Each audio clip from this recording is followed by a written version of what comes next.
काय सांगू आता संतांचे उपकार, मज निरंतर जागविते। काय द्यावे त्यासे भावे उतराई, ठेवितो हा पायी जीव थोडा। सहज बोलणे हित उपदेश, करोनी सायास शिकविते। काय द्यावे त्यासे भावे उतराई, ठेवितो हा पायी जीव थोडा। तुका म्हणे वत्स धेनु वेचे चित्ती, तैसे मज येती सांभाळित। काय द्यावे त्यासे भावे उतराई, ठेवितो हा पायी जीव थोडा। विठ्ठल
नमो विठ्ठला राजया पांडुरंगा, नमो रुक्मिणी माऊली ज्ञानगंगा, नमो पुंडलिक नमो चंद्रभागा। नमस्कार माझा रुक्मिणी पांडुरंगा। पांडुरंग कर पांडुरंग कर प्रथम नमन पांडुरंग कर प्रथम नमन पांडुरंग कर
जयांचे केली स्मरण, होय सकळ विद्येचे अधिकरण। तेची वंदुने श्री चरण श्री गुरूंचे ते नमस्कारुनी। आता हृदय आपुले चौफाळुनी आभले, वरे बैसव पाऊले श्री गुरूंचे ते नमस्कारुनी। ओम नमो ज्ञानेश्वरा करुणा करा दयाळा तुमचा अनुग्रह लादलो पावन झालो चराचरी मी कळा कुसरी काहीच नेन बोलतो वचने अतिभाविका तुमचा अनुग्रह लाधलो पावन झालो चराचरी मस्तक हे पायावरे मस्तक हे पायावरी मस्तक हे पायावरे मस्तक हे पायावरी वार करे संताचा वार करे संताचा वार करे संताच्या वार करे संताच्या वार करे संताच्या वार करे संताच्या हे मस्तक हे पायावरे वार करे संताचा या वार करे संताचा वार करे मस्तक हे संताचा पायावरी वार करे संताच्या या वार करे संताचा वार करे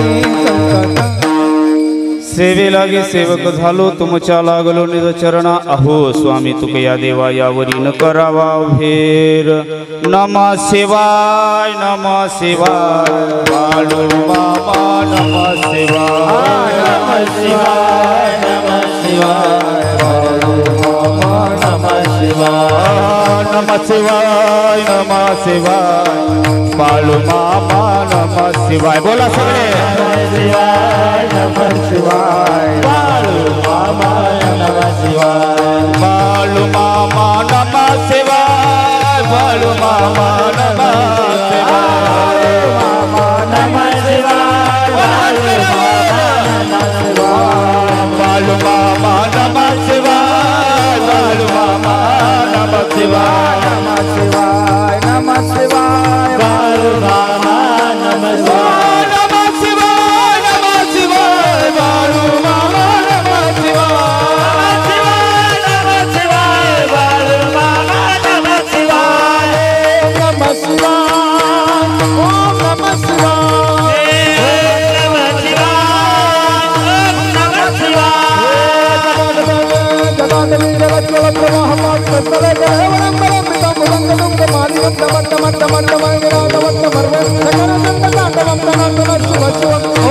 शिवाय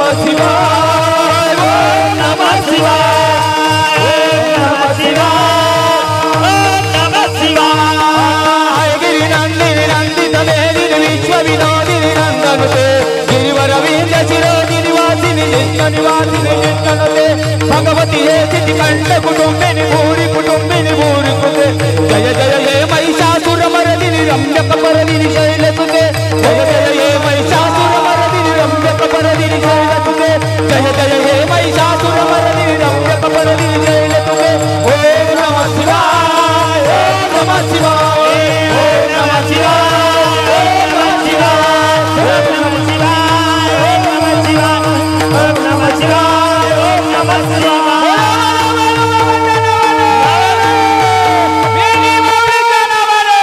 चांगले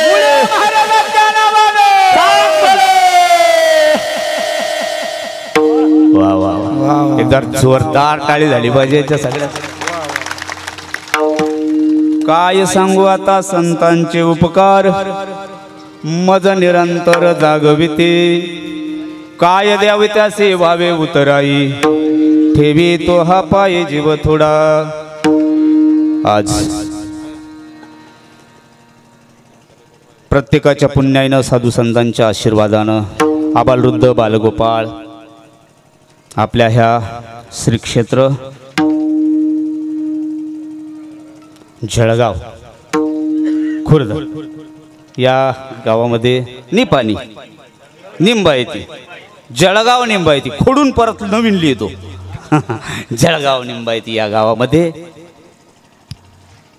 महाराष्ट्राच्या मातीला संतांचा वारसा लाभलेला होताच, परंतु आपल्या सगळ्यांना हा संतांचा मार्ग करता येईल नाही येईल, कारण रस्ता अवघड होता.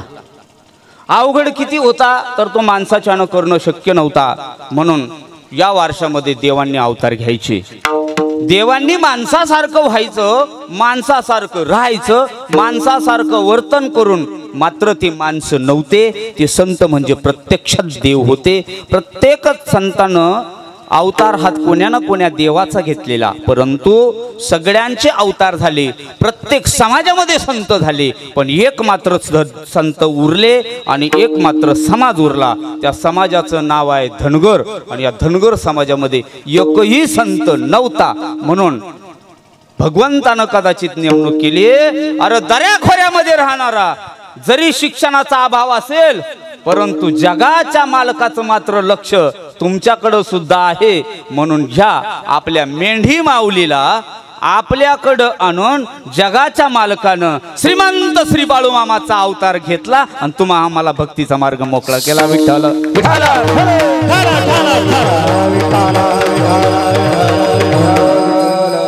मी मागच्या झाडीच्या कीर्तनात माझ्या मते बोलून गेलो. प्रत्येक समाजाच्या संतांचं वर्णन आपण केलेलं होतं, म्हणून नव्यानं नाही. आता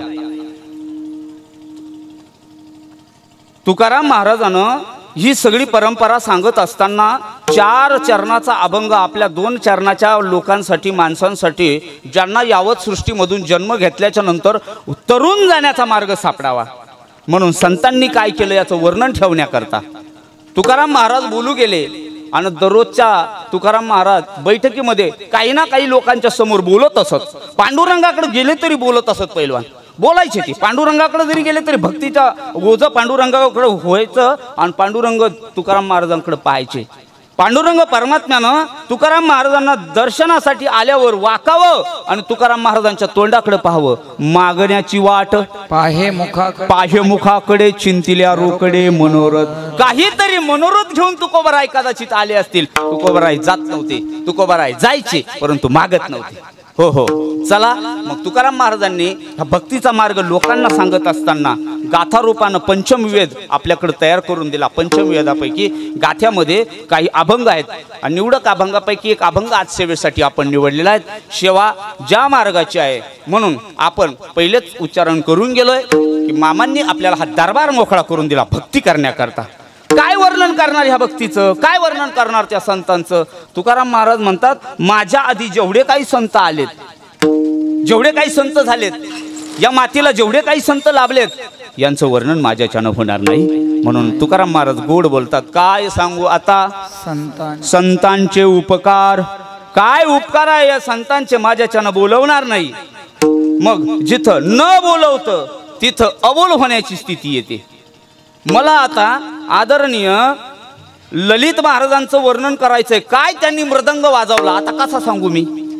इथं लागला, आता फाडून दाखवू कुठं लागला, काय सांगू मी, काय सांगू. गौरवजी काय सांगणार मी आता, कसा कसा वाजवला. आता सांगता येईल मला, हे जनरेटरचा फटफट आवाज येतो असा, अर्थाचा नव्हता, गोडवा होता त्यामध्ये. काय सांगू काय मी. आदरणीय ऋषिकेशजी महाराजानं, नंदू महाराजानं जी चाल गायली, आता माझ्या कर्णपटलावर ज्या वेळेला त्या चालीचे स्वर पडले तेव्हा मला झालेला आनंद आता मी काय सांगू. हा, मला मात्र एक सांगता येईल. मला आदरणीय आमच्या हार्मोनियम वादकानं त्यांच्या गावात सेवा घेतली तेव्हा 5,000चं पाकिट दिलं होतं. त्याचं वर्णन मी करू शकतो. भांडस बाबा काय सांगू, नोटा सांगता येतील, याचं वर्णन काय सांगू, काय सांगता येणार आहे. नंतर बाबा मी काय सांगू. सिस्टीमवाल्यानं एवढी गोड सिस्टीम वाजवली, एवढी गोड सिस्टीम लावली. आता याचं वर्णन जर मला कोणी विचारलं, बाबा काय सांगणार, मी फक्त एवढा एकच शब्द बोलणार, अप्रतिम. चपलीकडे काय आहे, काय काय बोलू, वर्णन नाही चोकरवणार. एवढी गोड स्वरज्ञानी चॅनलने आमची शूटिंग घेतली. कोणाचा चेहरा दाढी केलेली नसेल तर त्यांनी घरी जाऊन 3 वाजेपर्यंत त्याची दाढी साळत बसलेत. एखाद्या माऊलीनं जर पदर घेतला नसेल डोक्यावर तर याचा पदर काढला, तिच्या डोक्यावर टाकला. काय काय नाना प्रकार. काय पीटी मास्तरच्या पायाला दुखापत झाली, त्यांनी त्यांचा पाय ओळवला आणि पीटीच्या बाजूने केला. काय पसरवून बसले. काय नाना प्रकार ना. कोणा कोणाचं वर्णन, जसं मला अवर्णनीय शब्द आहेत. आता इथं काय वर्णन करू. वंदनीय पूजनीय आदरणीय बापू मामांनी ह्या दरबाराची रचना केली. आदमापुरापासून तर आपल्या ह्या जळगाव निपाणीपर्यंत हा दरबार ओढत ओढत आणला. काय त्या मामाचं वर्णन करता येईल बरं. किमान 1 मिनिट टाळ्या वाजल्या असत्या तर मला बरं वाटलं असतं. शब्द लागावा. मला आनंद ह्या गोष्टीचा आहे, याचं वर्णन करता येत नाही. अबोल व्हावं लागतं. अबोल. तुकाराम महाराज अबोल झालेत. काय वर्णन करू सांगतात. संत महिमा वर्णकी निर्जीव कालवी दिभिंदी, निर्जीव कालवी दिभिंदी, निर्जीव कालवी दिभिंदी. संत महिमा वर्णकी निर्जीव कालवी दिभिंदी, निर्जीव कालवी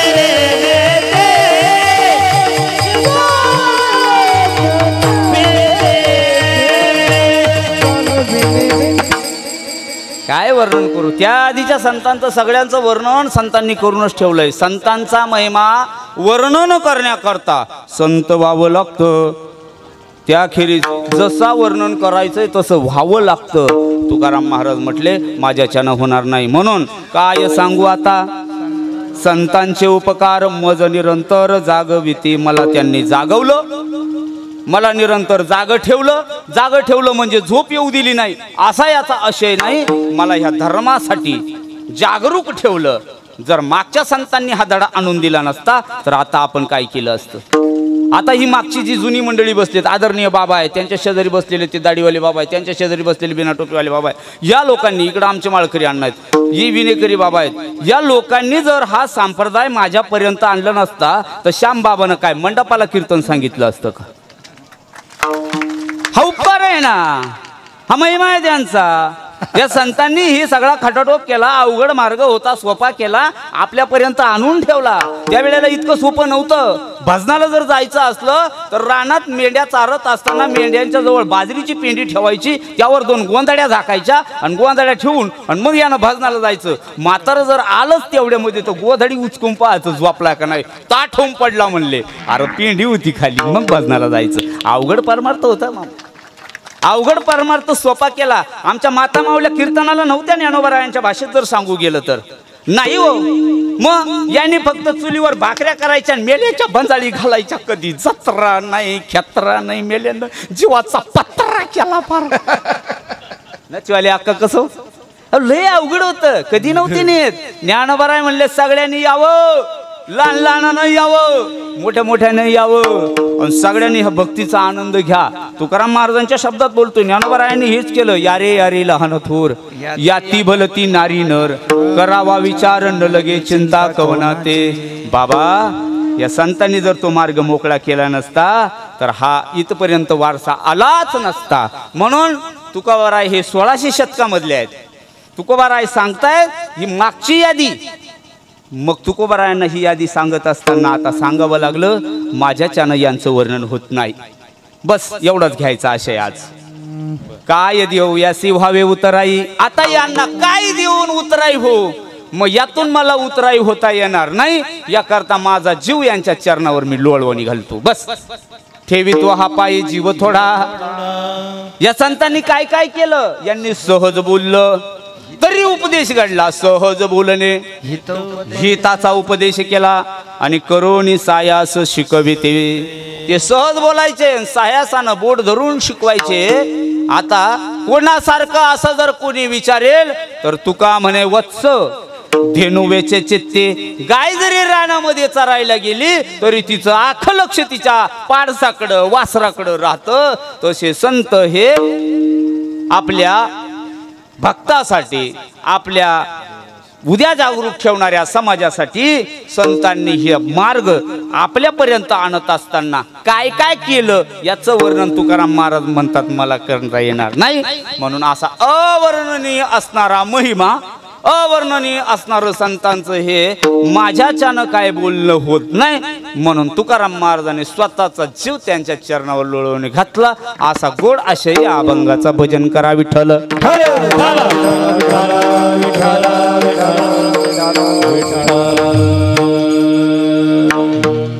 म्हणून अभंगाचा भाव तुमच्या पुढे या रूपात जसा माझ्या बुद्धीला करता आला तसा करण्याचा प्रयत्न केला.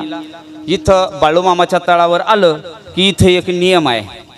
नियम असा आहे खरा, कुठल्याही कीर्तनाचा नियम असा असतो, कीर्तनाला आल्यावर महाराजांनी अभंगाचे जेवढे काही चरण असतील त्यातला काहीतरी का होईना भाग समजावून सांगायचा आणि ते अर्थ सांगत असताना तिथून आधीच्या संतांनी जी काही यादी करून दिली असेल त्या यादीप्रमाणे त्यांना बोलायचं असतं. पण मामांच्या तळावर नियम वेगळा आहे, इथून मागच्या लोकांना केला म्हणून आम्हाला करावा लागणार आहे. मामांच्या तळावर आल्याच्या नंतर मामांचं चरित्र वर्णन करायचं हा खरा इथला नियम आहे. जसं भगवान गोपाल कृष्णाचा काला करत असताना मागच्या कीर्तनकारानं 7 दिवस काय उकरलं याकडं नाही पाहायचं, 7 दिवस त्यांनी काय सांगितलं याच्याकडं नाही पाहायचं. मग शेवटच्या दिवशी काल्याच्या दिवशी जो काही कीर्तनकार येईल त्या कीर्तनकारानं फक्त गोपाल कृष्णाचं चरित्र वर्णन करायचं असतं. चरित्र ते उच्चारावे केले देवे गोकुळे. जागराचा कीर्तनकार येतो रातचा, त्या कीर्तनकारानं इतर काही न सांगता त्यानं फक्त देवाकडं काय मागायचंय याचं उच्चारण करायचंय. त्यानं मागणी पर अभंग घ्यायचा आहे. मधले 5 कीर्तनकार मोकळे आहेत. पहिल्या दिवसाचा कीर्तनकार आला का त्यानं नामाचं महत्व प्रतिपादन करायचं. हा या जुन्या लोकांचा नियम आहे, दंडक आहे. पण इथला एक दंडक आहे, इथं आलेल्या कोण्याही कीर्तनकारानं तो कोणत्या फडाचा आहे आणि कोण्या जिल्ह्याचा आहे आणि कोण्या गावाचा आहे याच्याकडं नाही. मग त्यानं आलं मामांचं चरित्र सांगितलं मग मामांच्या भक्ताला गोड वाटतं असं नाही, माझ्या रथात बसलेल्या मामाला सुद्धा आनंद वाटतो याच्याकरता मामांचं चरित्र गुणगान वर्णन करायचं असं या निमित्तानं माझ्या वाट्याला ही सेवा आजची आलेली आहे. ज्यांच्यामुळं मला ही सेवा मिळाली माझे परममित्र आदरणीय वंदनीय सगळ्यांना एका भक्तीच्या ओघामध्ये वाहून नेणारा ड्रायव्हर, ज्यानं पैलवानकी गाजवली, स्वतःचं साम्राज्य तयार केलं, माझ्याशी दोस्ती केली, अशा अनेक कीर्तनकार ज्याच्या बगलात आहे असा बगल उचल्या पैलवान आपल्यामध्येच उपस्थित आहे. पैलवानानं मला ह्या भागात दाखवलं बरं का, नाहीतर मला काय दीपक भाऊ इकडचा भाग इतका काय गोड माहीत नव्हता. आदरणीय माझे मित्र पोलीस पाटील ठोंबरे पाटलानं शिंगो दाखवलं आणि झाडीच्या पैलवानानं हे गावं दाखवलेत बा. म्हणून त्यांनी सुरेश दादा काल आम्ही लेंडी पूजनाला जेव्हा आलो सुरेश दादा म्हणले हो कीर्तनकार आहे का, एक टांगे दिसतोय बरं अवतारानं तर कीर्तन लई झुंगड्या म्हणले तब्येती नाही गड्या. कीर्तनकाराला 2-4 गोष्टी असाव्या लागतात, बॉडी पाहिजे थोडी थोडी दाढी नाही मी राखली ना एक मोठी अशी गाडी पाहिजे, भले डिझेल जास्त लागा ना. हा माझ्याकडे यातलं कोणतंच नाही. मग चाललाय प्रयत्न आताशी कुठं थोडा असं राहतोय बाबा, झालं तर झालं गौरवजी, बाकी काय असं चला. म्हणून येण्याप्रमाणे माझ्याकडे सेवा देण्याचा योग आदरणीय वंदनीय माझेच काय तुमचं सगळ्यांचं श्रद्धाशान.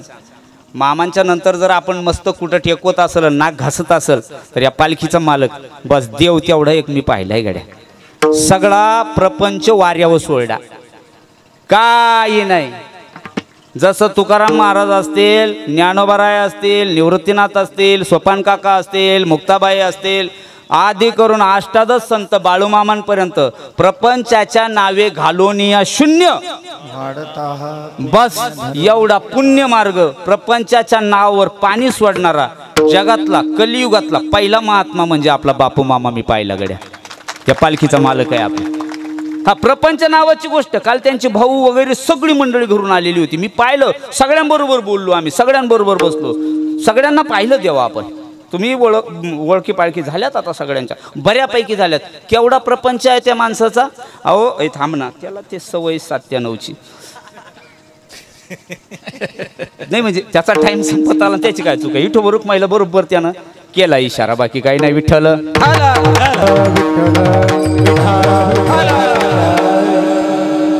म्हणून अशा मामांचंही आपल्याला दर्शन घडतंय आणि साधूंचं दर्शन घडावं. राजो जीवनामध्ये आल्याच्या नंतर तुमच्या माझ्या जीवनामध्ये हा सुवर्णयोग समजावा लागेल. सुवर्णयोग आहे, दिवाळी आहे आता. किती यावून सुवर्णयोग बाबा आपल्या जीवनात कधी न येणारा. मला तर वाटतं माझ्या जीवनात तर नाहीच नाही, पण इथं बसलेल्यापैकी 99% माणसांच्या जीवनात असा योगच आलेला नाही. दिवाळी आणि दसरा हे बरोबर 21 दिवसाचा कालखंड जातो आणि त्यावेळेला संतांनी गोड असे प्रमाणात तुकोबारायाच्या जर चालीनं म्हणू गेलो आपण दसरा दिवाळी तोची आम्हा सण, दसरा दिवाळी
आणि आपल्या वाट्याला हा योग आला.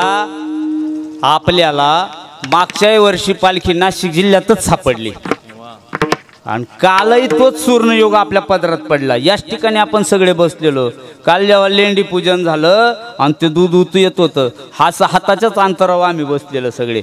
मामांनी जेव्हा तिथं पाहत होते सगळे म्हणायचे, आमचे माईकवर एक मामा उभे होते जळगावकडचे, ते मामा म्हणायचे आता पालखीचा योग जळगावला जाणार, जळगावकडंच पालखी जाणार. आणि जो का दूध उतू आलं त्यांना कळालंच नाही नाशिक जिल्ह्यावर मामाचं प्रेम अधिक आहे, ते नाशिकमध्ये झालं. म्हणजे आता पूर्ण वर्षभर आपल्या नाशिकलाच मिळणार आहे. कालखंड बघा, मी हा सांगत होतो आपल्याला किती सोपा आणि चांगला योग आला आपल्या जीवनामध्ये. दसरा आणि दिवाळी या दुईच्या मधातला दसरा दिवाळी तोची आम्हा सण. पण तो सण कसा साजरा व्हावा, सगळे हरिजन भेटतील. हे हरीचे दास आपल्याला भेटले. ही मेंढी माऊली ही मोठी संत मंडळी आहे आणि मेंढी माऊलीला सांभाळणारे, मेंढी माऊलीला एवढ्या लांबून बाळूमामापासून तर आपल्यापर्यंत दिवाळी दसरा या मधातल्या काळात घेऊन आले आणि त्या काळात तुमची सेवा घडली, जीवन सफल झालं. राजा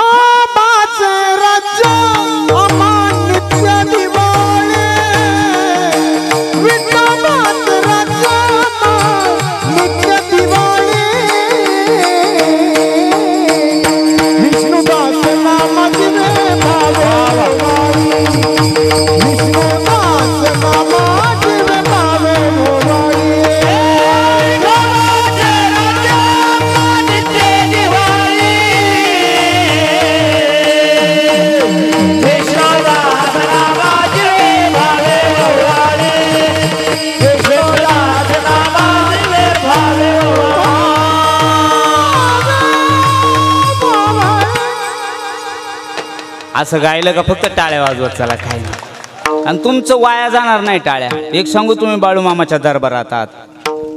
दरबार बाळूमामाचा आहे. बाळूमामा म्हणजे प्रत्यक्ष भगवान शिवाचा अवतार नाही, प्रत्यक्ष भगवान शंकरच आहे. तुम्ही कीर्तनात वाजवलेली टाळी आई एकही टाळी वाया जाऊ देणार नाही. कीर्तनात जर टाळी वाजली, कीर्तनात टाळी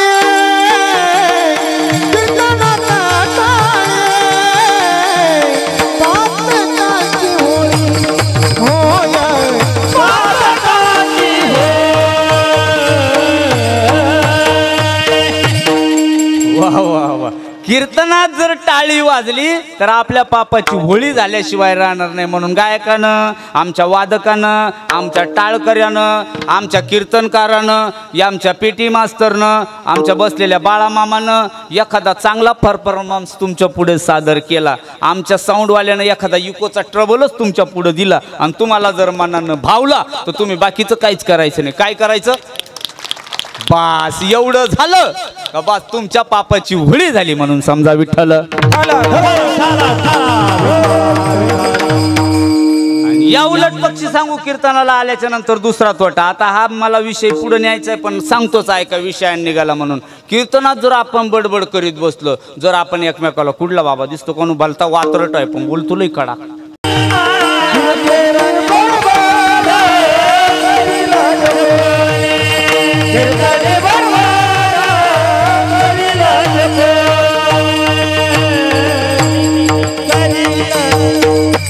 कीर्तनात बसून जो कोणी बडबड करील, नंदा बाबा म्हणले मंडूक होऊन येईल जन्मा.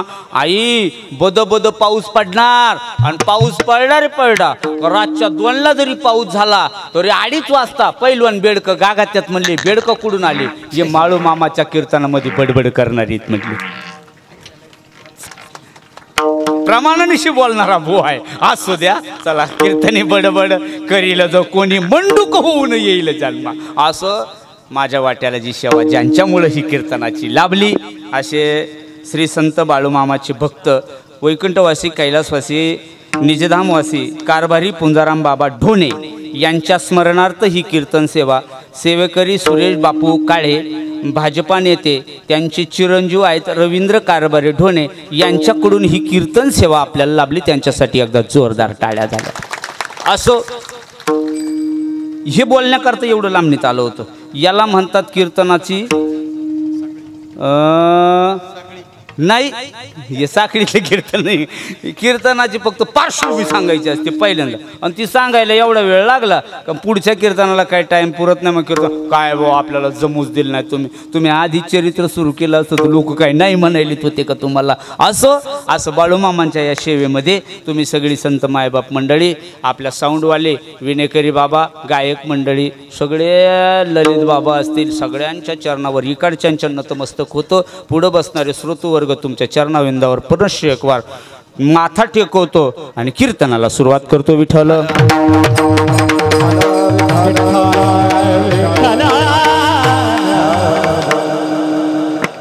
या जगाच्या मालकानं विचार केला भक्ती मार्ग हा पुढे गेला पाहिजे. भक्ती मार्ग लोकांना सांगण्याकरता मला काय करावं लागेल.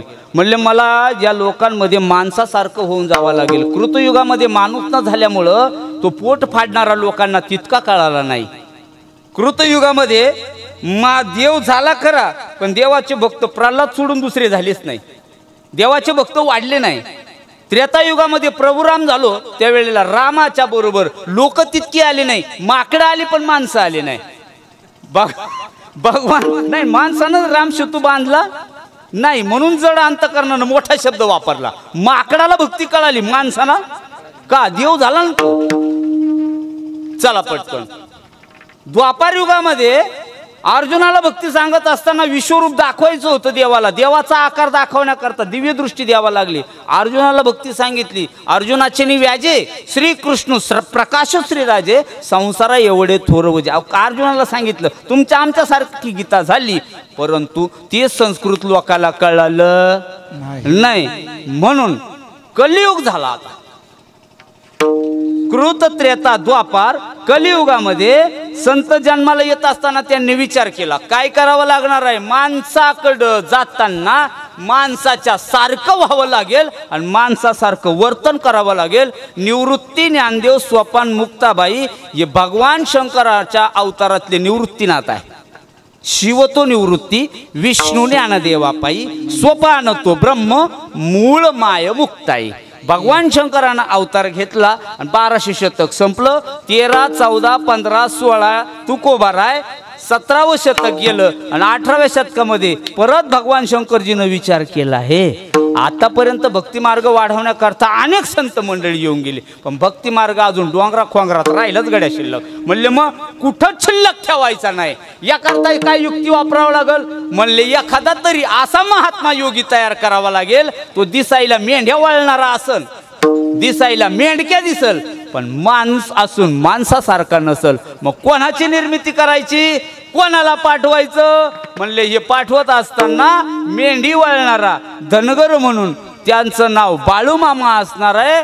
म्हणून अशा बाळूमामाला पाठवावं लागणार आहे. म्हणून त्या बाळूमामाची निर्मिती करण्यात बाळूमामा कीर्तनाला यावं, बाळूमामा कीर्तनाला यावं, यावं, यावं, हरी कृपा करावं, हरी कृपा करावं, हरी कृपा करावं, कृपा करावं. बाळूमामा कीर्तनाला यावं, बाळूमामा कीर्तनाला यावं, हरी कृपा करावं, कृपा करावं, कृपा करावं, हरी कृपा करावं. बाळूमामा कीर्तनाला यावं, बाळूमामा कीर्तनाला यावं, यावं, यावं, हरी कृपा करावं, कृपा करावं, कृपा करावं, कृपा करावं. बाळूमामा कीर्तनाला यावं, बाळूमामा कीर्तनाला यावं, कृपा करावं, कृपा करावं, कृपा करावं.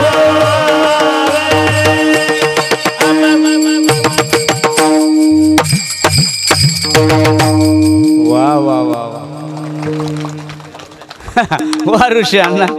बाळूमामा नावानं कोणीतरी संत येणार आहे. मामा येणार होते, मामाना येण्याकरता आमच्या ऋषी महाराजांना सांगितलं बाळूमामा इकडं तिकडं रथात कीर्तनातच या म्हणले. बरं मग काय होईल, आमच्या भक्तावर तुमची कृपा होईल.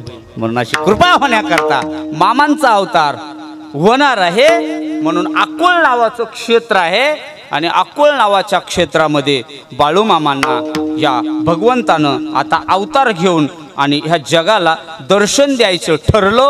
म्हणून योग्य वेळ असावं 1892 असा त्यांनी साल निवडला आणि त्या साली बाळूमामा हे अक्कोळच्या तिथं येतात. अक्कोळला आल्याच्या नंतर आता बाळूमामा मात्र घरात बसायला तयार नाही. हे बाळूमामा नव्हते, यांचं नाव फक्त बाळा ठेवण्यात आलं. मागचा इतिहास आम्ही शिंगव्याला आपल्या ह्याच चॅनलला स्वरज्ञानीला मामांचा जन्म, मामांचं राहणं, मामांचं गावामधलं फिरणं हा सगळा इतिहास टाकल्यामुळं आता नव्यानं आपण घेत नाही. सगळ्यांना ऐकलाय भजन करा विठ्ठल. बाहेर जायला लागले, इतर पोरांमध्ये जेव्हा जायला लागले तेव्हा इतर पोरांच्या सारखं ते राहायला तयार नाही. पोरं जर तोंडाकडून पुढं पळत असले तर हा बाबा उलटा पळायचा आणि उलटा पळत असताना सुद्धा पोरांना ऐकायचं नाही. मग पोरांना मागं टाकायचं, दना दना दना दना पळायचं. मोठं झाड दिसलं की झाडावर माघारी चढून जायचं आणि झाडावर जाऊन बसायचं. जसा झाडावर मोर बसावा आहा अगदी अलगद बसायचे आणि मग लोक बघायचे, अरे काय म्हणले हो, कसं काय पोरग आहे हे. मग त्यांच्या घरीला यायचं, घरी आल्यावर आईबापाला सांगायचं, आईला वाईट वाटायचं, बापाला वाईट वाटायचं. काय आमचं पोरग आहे, साऱ्या गाव नाव ठेवायलं, पोरग येड्यासारखं वागायला लागलं. काट्या कुपाट्या दिसल्या का त्यांनी त्या काट्या कुपाट्या गोळा करायच्या. उगा लोकांनी बकरीला चाराय करता रानात काट्या तोडलेल्या त्यांनी गोळा करून आणायच्या, त्याच्यावर झोपायचं. लोक खुळं म्हणू लागले. आणि परमार्थ जर वाढवला असेल ना महाराज तर भोळ्यानं खुळ्यानंच वाढवलाय बरं का. लोकांनी नावं ठेवल्याशिवाय माणूस मोठा होत नाही. मी एक लय मोठं वाक्य बोलून जाईल गड्या, ऐकायचंय तुम्हाला. ज्यांना ज्यांना लोकांनी येडं म्हणलं, ज्यांना ज्यांना गावामध्ये लोकांनी नावं ठेवले, आज त्या त्याच माणसांची चरित्र लिहिले. कोणी नेता कोणी वळता, आमचा स्वयंपाकाचा धंदा, आमचा स्वयंपाकाचा धंदा, आमचा स्वयंपाकाचा धंदा. कोणी नेता कोणी वळता, आमचा स्वयंपाकाचा धंदा, आमचा स्वयंपाकाचा धंदा. कोणी नेता कोणी वळता, आमचा स्वयंपाकाचा धंदा, कोणी नेता कोणी वळता, आमचा स्वयंपाकाचा धंदा, स्वयंपाकाचा धंदा, आमचा स्वयंपाकाचा धंदा.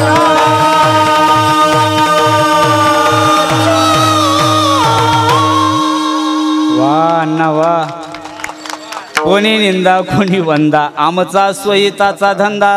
एखादं जर आमच्या गौरव महाराजाला म्हणू लागलं, गौरव महाराज काय ते पक्वाद वाजवता, काय पोरांमध्ये जाता, अरे तिकडं काय टोप्या, काय धोत्र, काय तुमचं चाललं कॉलेजला यावं, मस्त टी-शर्ट घालावं, थोडी घेत जावी. आमच्यात हिंडायचं फिरायचं वय आहे तुमचं. खुशाल ललित महाराजाच्या नादाला लागले आणि पक्वाद वाजायला जाऊ लागले. यांनी काय केलं पाहिजे उद्या? टाळकरी तुमचं काय मत? यांच्या मागं गेलं पाहिजे का त्यांच्या मागं गेलं पाहिजे? आमचा स्वयंपाकाचा धंदा. अरे जेव्हा जेव्हा लोक नावं ठेवतील तेव्हा तेव्हा आपलं नाव मोठं झाल्याशिवाय राहणार नाही, ही काळजी का. लय लोक म्हणतात आमचं साऊंडवाल्याला ना लय लोकांना लय टॉर्चर केलं पहिल्यांदा सुरुवातीला. जेव्हा साऊंड घेतला ना, आता काय सांगावं तुम्हाला, आय आय आय आय त्याचं का चालणार आहे का. आणि असे बाजारू साऊंडवाले कितीक होते, किती आले आणि किती गेले. अच्छा 2-4 डबे घेऊन कुठं नाव बनत असतं का. अरे टॉप 10 मध्ये आज नाव आहे त्या बाबाचं, टॉप 10 मध्ये. हे उगा नाही बनत, स्वतःचा धंदा. हे बाबा पाय मोकळा करून पेटी वाजवायचं. पहिल्यांदा घरातले हा असं हा ठोकून तोबड वासून कुठं बाबा होत असतो का. चांगले चांगले बाबा त्याच्या मोजरा करतात आज. अरे माणसं मोठं व्हायला नावं ठेवलेच पाहिजे, ठेवलेच पाहिजे. आई खरं सांग, तुम्ही कोणाच तरी पोटी जन्म घेतला, एवढी एवढी होती का नाही. बरं पोरगी झाली हो, काय आनंद मान टाका घरच्या आहे ना. दगा बाबाला विचारलं काय झालं, फिंदरीत झाली. नाही पेढे वाटले नाही, माईनं चित्र्या धरावा, सासू बरी भेटली तर बरी, कर बाकरी, 16 शेरड्या, जाय रानात, केलीत ना काम. आता तुमच्या हातचा स्वयंपाक किती गोड लागतो बरं नवऱ्याला, काऊन लागतो. थोडे आईचे 4 शब्द वाईट ऐकले ना व. असंच राहतं प्रत्येक क्षेत्रात. बाबा असो, राजकारणी असो, पैलवान असो. आमच्या भानदास महाराजांना संस्था टाकली. आमचे भानदास महाराज लोक घडवण्याचं काम करायले. लहान लहान लेकरं लोकांची गोळा करून घ्यायची. जपाखवादाचा इतका गोड आवाज येतो, एवढा गोड आवाज घडवणारे आमच्या संस्थेतले ललित महाराज पहिले विद्यार्थी. हां, आमच्या भानुदास महाराजांना भानुदास महाराज शिकवले होते. पहिला बोल धागिनात तर आमच्या भानुदास महाराजाकडूनच घेतलेला गड्या. हो हो, मी मोठ्या शब्दात सांगलं. हो, आमच्या भानुदास महाराजांना आता जी संस्था, तेव्हाही जी संस्था होती ना, आता संस्थेचं नाव फक्त आम्ही नाव चेंज केलं, काय नाही. आळंदीहून आम्ही आजान वृक्षाचं झाड आणलं, तिथं आजान वृक्षाचं तयार केलं, म्हणून आत्ता संस्थेचं नाव आजान वृक्ष वारकरी शिक्षण संस्था ठेवली. येत्या जूनला आम्ही ॲडमिशन घेणार आहे परत. यापेक्षा मोठे मोठे विद्यार्थी आमचे, म्हणून आज कीर्तनाला जे आहे त्यांचं वर्णन असे जगामध्ये प्रसिद्ध. त्यावेळेला आम्हाला भानदास महाराजाला काय थोडा त्रास झाला ऋषींना. लोक म्हणायचे असे पोरं जमा करून लेकरायला काय पखवाद वाजून लय महाराज की गाजावणार आहे का. महाराष्ट्रात नाव आहे आमच्या भानदास महाराजाचं. हो का नाही, हो का नाही. महाराष्ट्रभर लेकरं त्यांची पखवाद वाजवतात, कीर्तन करतात. असं चला मोठं वाण्या करतात, नाव ठेवायची लोक, नावं ठेवायचे. घरी यायचे, घरी आल्याच्या नंतर लोक सांगायचे तुमचं पोरग म्हणले हा बाळा. तेव्हा बाळा होता. बाळू मामा कधी झाला याकडे मी तुम्हाला नेणार आहे. आता याचं वर्णन आपल्याला अभंगाकडे नेऊन करता येईलच. याची मी पहिल्यांदाच सांगितलं, अभंग सोडवण्याच्या भान फक्त मामाचं चरित्र मी सांगणार आहे आता तुम्हाला. हो, ऐका तर. मग मामांच्या ह्या सगळ्या कळी घरी यायला लागल्या. लोक सांगायला लागले आईला वाईट वाटायचं, बापाला वाईट वाटायचं. बापानं सांगितले ऐक ना, म्हटले काय आहे आपलं लेकरू जरा गावामध्ये कसं वागतं, लोकांची लेकरं कसे वागतात, मग त्यापेक्षा एक करायचं का, चांगल्या माणसाच्या हाताखाली पाठवायचं का. आई म्हणले. आणि एक नियम आहे बरं का पेटी मास्तर बाबा, घरात किती बी पोरं राहू द्या, पण थोडंसं एखाद्याचं जर बुद्धी कमी असेल, एखाद्याला जर सगळं गाव नाव ठेवत असेल, एखाद्याला कोण घरातले नीट वागवत नसेल ना, तर आईचा जीव त्याच्यावर जास्त राहतो. शेंबडं काळं तुम्ही नीट पा, लंगडं आंधळं, आईचा जीव चांगल्या चांगल्यावर नसतो. मग जे थोडंसं सगळे नावं ठेवतात का त्याला, मा बाबड्या, माई सोनी, माई पपडी, आय आय आय आय, काय चव आली तिला चौकून, तिच्या झेपऱ्या कुडत डोळा कुडत, म्हातारी तिलाच लय जीव लावेन. हा नियम आहे. आई म्हणायची नाही हो, ऐका ना माझा बाळाना मला सोडून कुठं गेलेला चालणार नाही. तरीच मायप्पा म्हणले नाही जमायचं. ऐक याला काही यायचं नाही पुढं. सगळं गाव आता नाव ठेवतो, उद्या यानं काही केलं पाहिजे ना. घरात बाकीचे बी लेकर आहे, बघत्या गंगाकडं, बघत्या भैरूकडं, अरे पोरं कशी कामं करतात.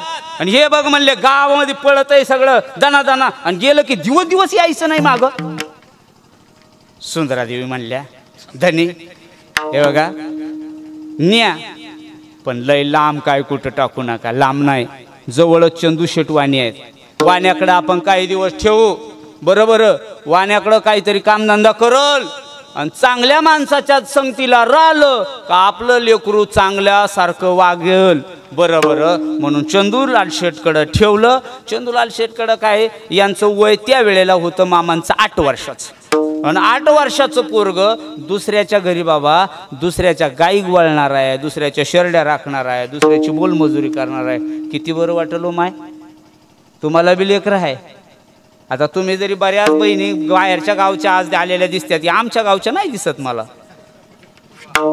किती पुरी बरं बाहेर गावच्या इथे, म्हणजे तुम्हाला इथून तिकडे दिलेल्या नाही. तुमच्या मायरा किती लोक आल्यात. मायरा हे मायर कोणाकोणाचं आहे, कोणा खऱ्यानं पाव दे. नाही आम्हाला पाव देस. तुम्ही बाहेर गावच्या किती आल्यात. म्हणजे तुमच्या गावात मुरळणी मुकामाला राहत नाही का. करा खाली हात करा. कोण सांग ना असं. ऐकायचंय तुम्हाला. मामा ज्या वेळेला त्या चंदूलाल शेटवाण्याकडे राहायचे, तर मामाला राहण्याकरता गोठा दिलेला होता. या पालखीमध्ये जो जगाचा बाप बसलाय का, अख्ख्या जगाचा न्याय निवाडा केला, अख्ख्या जगाला सुख दिलं. अहो एवढं विश्वाचा मालक झाला. 4-5 राज्यामध्ये ज्यांच्या आज बकऱ्या चरायला गेल्यात आणि 5-6 राज्य ज्या नावानं तरतय, तो धनी दुसऱ्याच्या शेरड्या राखायला. काय त्या धन्याला राजो दुःख हे पदरी असावं लागतं. हाताला चटके बसल्याशिवाय सुख मिळत नाही. दाखवण्याकरता हे लिला होत्या विठ्ठल. वाण्याची चाकरी करत असताना वाण्याच्या आईनं एक थाळा दिला होता. त्या थाळ्याला छिद्र होतं, महाराज छिद्र. जुन्या परंपरेमध्ये गडी जर ठेवला तर त्या गड्याला राहायला गोठा, आत राहायला फाटक्या तुटक्या गोदड्या आणि खायला बोका बाकाच्याच ताटल्या असायच्या. लई चांगलं चुंगलं नव्हतं, लई दिवस झाले ना, या डोळ्यानं पाहिलेलं चित्र आहे ते. आमच्या काळात जरी नसन पण तुम्ही भोगलेलं आहे, हे पाहिलेलं आहे. साल महिने घालणारी लोक होती, आता नाही राहिली ती गोष्ट सोडून द्या. मामा राहिले आणि बाकीचे लेकरं सांगायचे, हे आजी म्हणले काय, अरे रातच्याला झोपलं का याच्या ताटात काहीतरी चमकत आहे. म्हातारी म्हणायची आग्या असं ना आग्या झोपा. दिवसभर बकऱ्या मागे हिंडा त्यात आणि रात्रीचं काही दिसायला यायला स्वप्न पडायलेत म्हणले. एक दिवशी म्हातारीनं सहज म्हणले पुरलंच जरा सांगा, त्यात सगळे सांगायला लागले ना, पाहूनच येऊ म्हणले काय आहे. म्हणून म्हातारी एक दिवशी रातच्याल गेली आणि म्हातारीनं हळू गोठ्याचा दरवाजा उघडला तर त्या छिद्र पडलेल्या थाळ्यामध्ये, त्या ताटलीमध्ये म्हातारीला काहीतरी चमकल्यासारखं दिसलं. चोर पावला आणि म्हातारी गेली. आणि म्हातारी गेल्यावर म्हातारीने ती ताटली हातात घेतली, जवळ घेतली आणि जवळ घेऊन पाहिलं तर त्या वाण्याच्या म्हातारीला, आजीला, चंदूलाल शेठच्या आईला त्यांच्या मंदिराचं दर्शन झालं. जसं त्यांचं वाण्याचं ते मंदिर आहे का, अगदी तसंच्या तसं मंदिर त्या ताटात दिसायला लागलं. म्हातारीनं झूम करून पाहिलं, जवळ जाऊन पाहिलं, म्हातारीला जैनाचा देवच त्यात दिसला. आणि मग म्हातारी म्हणली, हे तर आमच्या देवाचं दर्शन झालं बाई मला. म्हातारीनं ताटाचं पदराच्या आडशाला घेतलं आणि गपचूप बाहेर निघाले, देवघरात नेऊन ठेवले. मामा झोपेतून उठले आणि जेवणाचा टाइम झाला. आता बकऱ्या सकाळी सोडायच्या आहे, रानामध्ये गाया घेऊन जायच्या आहेत. मामा म्हणले आपलं ताट गड्या. म्हणून बाकीच्या पोरायला विचारलं, का यार माझं घेतलंय का कोण ताट, यार माझं ताट कोणी घेतलंय का. सगळे म्हणले नाही बा. कुठं अजून. म्हणून आजी बाहेर निघाल्या. काय रे बाळा काय झालं. आजी माझं रातच्याला ताटच चोरीला गेलं. चोरीला नाही गेलं. तू सांग तुला कोणतं चांदीचं देऊ का, सोन्याचं देऊ का, रुपयाचं देऊ का, एवढ्याचं एकत्र करून देऊ. म्हणले तू अशी बोलाय का म्हणून लागली, तू भाषा बदलली आहे आज. आता हे याला काय जगाचा बाप आहे, याला एवढं दिसत होतं, हे ताट पुढे गेलं काय दिसत नव्हतं काय, सगळं उघड्या डोळ्यानं पाहिलेलं.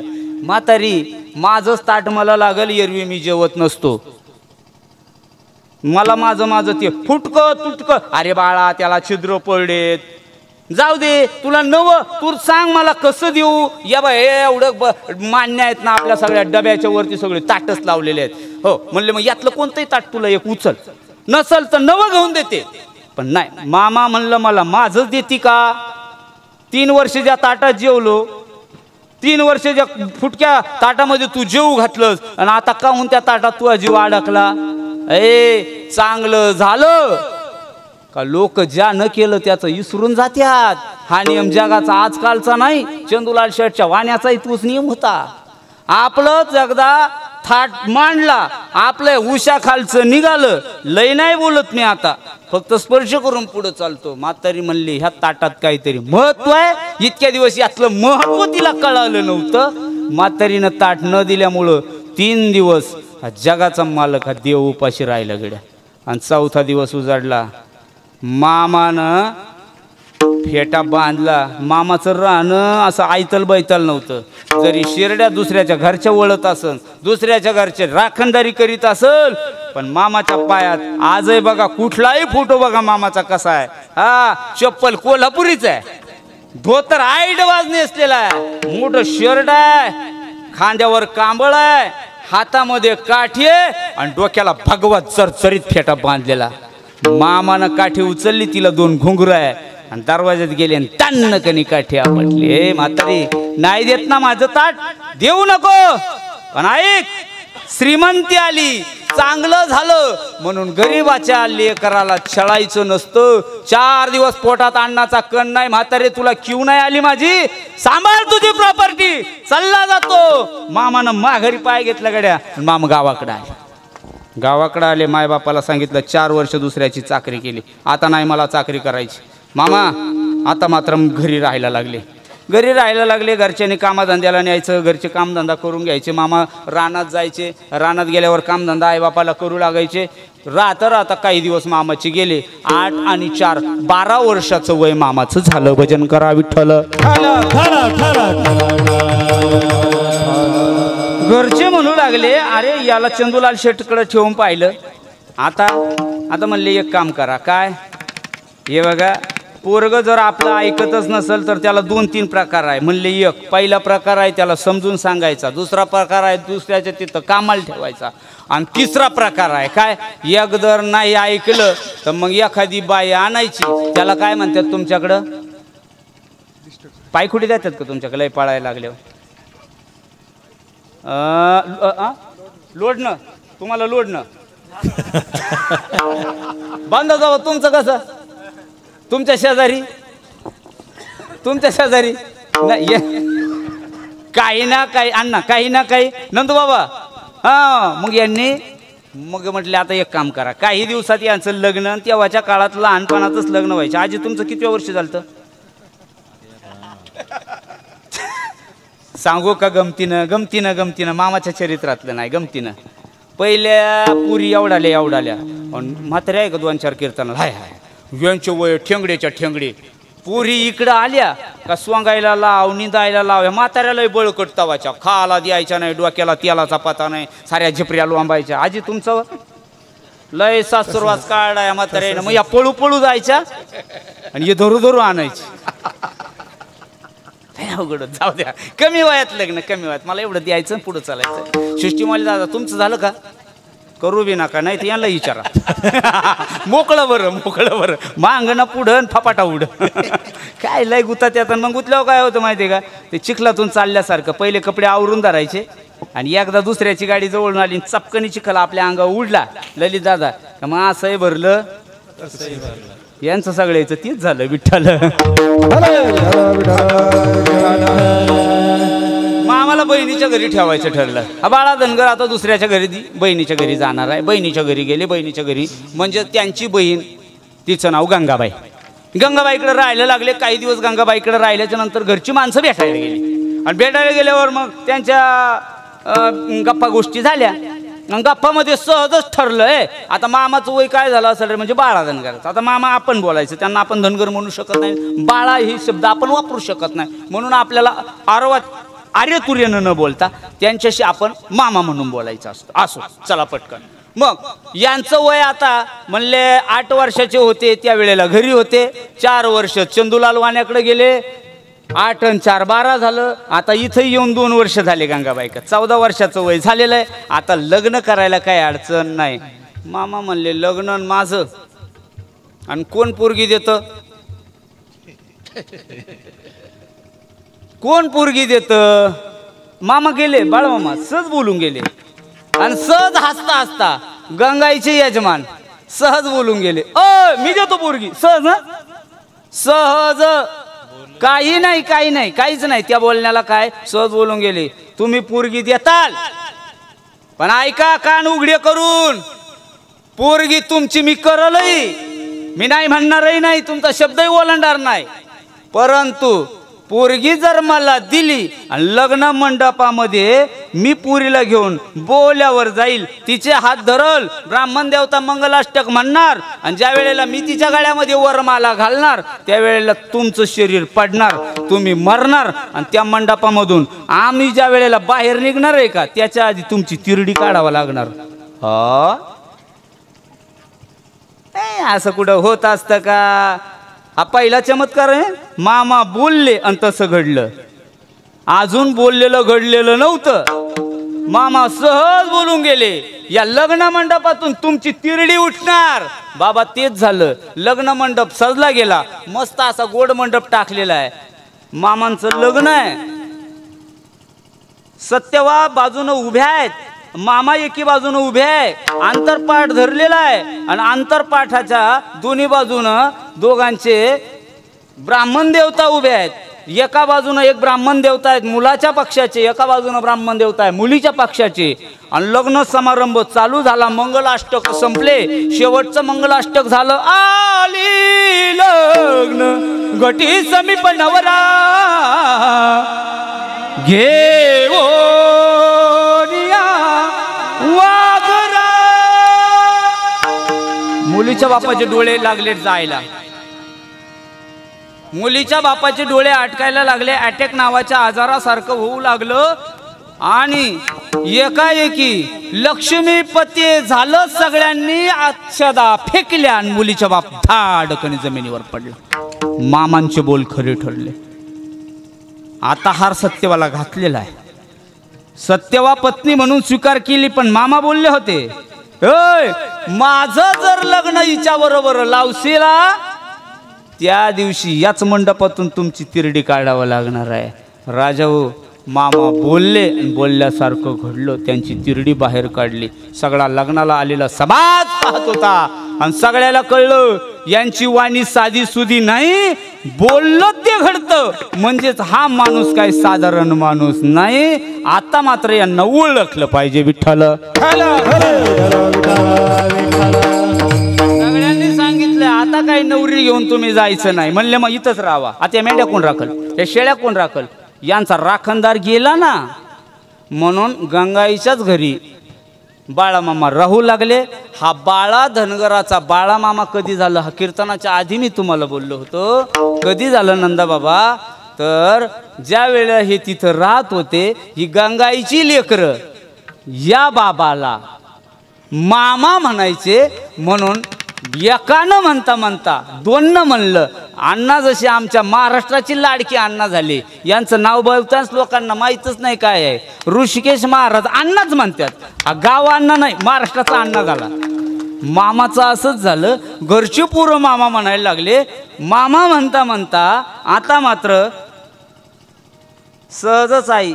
जर काकाला जर लोक तात्या म्हणत असतील तर तुम्ही सुद्धा जर हाक मारायची असेल तर काय म्हणतात, बाब्या, ओ बाब्या, तात्या कुठे गेले? बा तुमचा तात्या आहे का?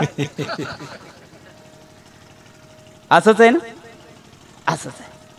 मामाला सगळे मामा म्हणून ओळखू लागले.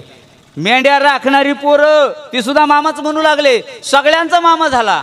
काही दिवस मामा तिथं राहिले आणि राहिल्यानंतर मामानं सहजच पाहिलं. मामा म्हणले आता इतके दिवस इकडं राहिलं, 8 वर्ष बापाकडं, 4 वर्ष चंदूलाल शेठकडं, इथंही 2-4 वर्ष राहिलं आणि असंच जीवन जर आपलं माथेरात गेलं तर या लोकाला कधी परमार्थ कळायचा, या लोकाला परमार्थ कधी सांगायचा? ज्या कामाकरता आपण आलोय ते काम गेलं ना बाजूला राहून. आपल्याला जे काम महत्वाचं आहे ते करणे मागच राहिलं आणि लोकांच्या शेळ्या मेंढ्या राखायच्या का? म्हणून एका जंगलामध्ये तळ आहे. तळावर सत्यवा मातेला गर्भ राहिलेला आहे आणि मामा सांगायचे, हे जंगल खूप अवघड आहे. इथं अदृश्य शक्ती राहतात, त्याला भूतपलित म्हणतात. सांभाळ, पोटात गर्भ आहे. वाडा घेऊन जाते का? यातला आहे का कोणी वाड्यावर जाणारे बया? एकही नाही. मी सोडून वाडा चाकरणारा कोणीच नाही का मग तुमच्यातला? चल, वाड्यावर राहिल्याच्या नंतर बाबा ज्या वेळेला आपण जागा साफ करतात, लाकडं लुकडं आणतात, सगळं आणल्याच्या नंतर मस्त आपण रिंगण टाकलं जातं. आजही पद्धती आहे वाड्यावरच्या. आता लय लोक काहीच मानत नाही, ती गोष्ट बाजूला आहे.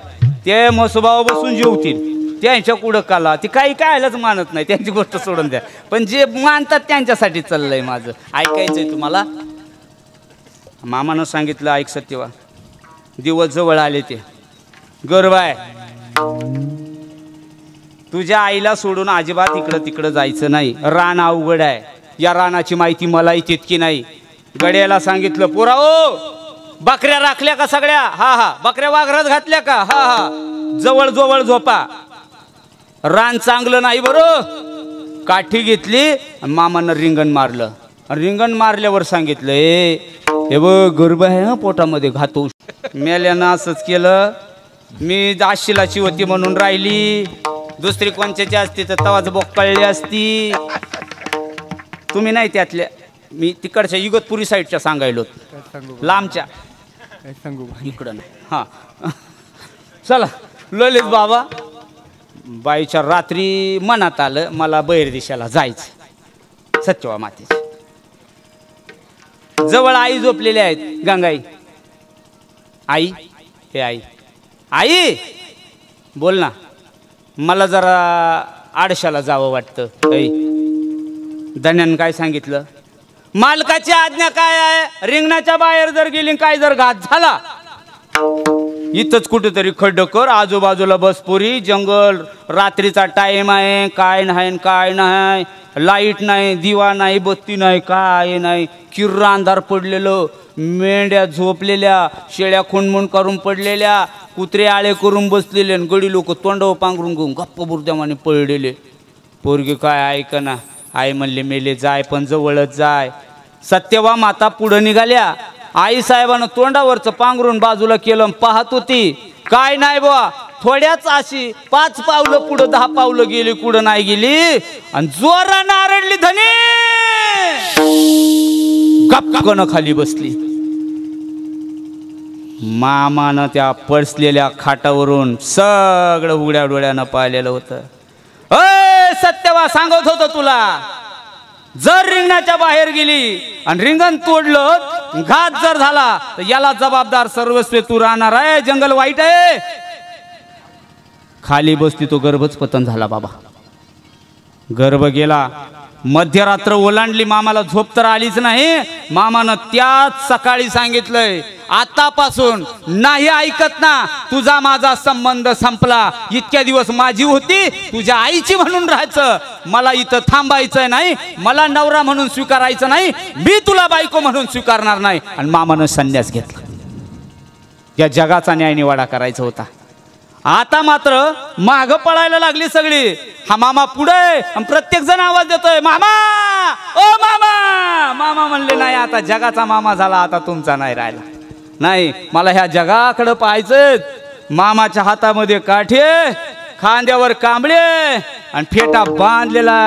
आणि मामा रस्त्यानं निघालाय. गाड्या मामा रस्त्यानं निघालाय. चालता चालता मामा गावाकडे आलेत. अक्कोळकडे दिशेनं मामा आलेत. आणि घरी आल्यावर बापाला सांगितलंय, आता मात्र मला त्यांच्याकडे तर नाहीच राहायचं, तुमच्याकडं नाही राहायचं. आता मला माझा मार्ग मोकळा करायचा आहे आणि मला जगासाठी जगायचंय, जगासाठी जगायचंय. जग मला दिसलं पाहिजे, मी जगाला दिसलो पाहिजे. आणि आता लोकांना संप्रदाय मला दाखवून द्यायचा आहे, जगाला भक्तीचा मार्ग मला शिकवायचा आहे. मला आता तुमचं तुम्ही म्हणायचं नाही. तुमच्याही प्रपंचावर पाणी सोडलं, बायकोही सोडली. आणि मामा जगाच्या या धर्मप्रचाराकरता, लोकांच्या हिताकरता मामा घर प्रपंच टाकून लोकांचा झाला विठ्ठल.